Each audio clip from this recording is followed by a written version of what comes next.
four types of IT companies. There are four types of IT companies in the world which gives job, and the first type is known as agency or service-based company. Agency is become popular in the US, service-based company in the India. So it can be 2-person service-based company, 4-person service-based company, or like Infosys, a very big service-based company with lakhs of employees. The second type of companies are the tech companies like FANG and other product-based companies which make their own products.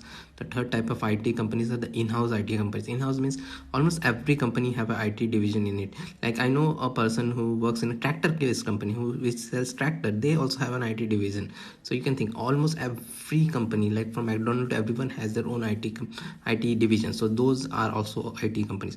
Then the last is the government IT companies. There are very less.